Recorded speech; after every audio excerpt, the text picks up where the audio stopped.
তোমার নাই তো কোনো দোষ গো, দেখাইবে হুশ গো, একটা নজর দেখা দিলটা খুশ গো।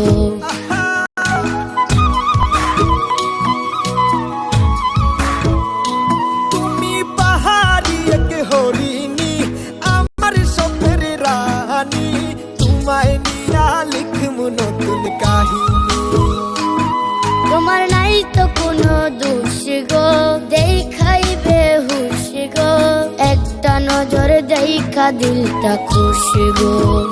ও তুমি পাহাড়ি এক কন্যা গো, মাধব কুনের জোর না গো, তোমার লাগি আনমু ময়ূর পাখনা। পাহাড় পর্বত নদী নালা যতই দেখি লাগে ভালা, আমি তোমার পরি তুমি পাহাড়িওয়ালা।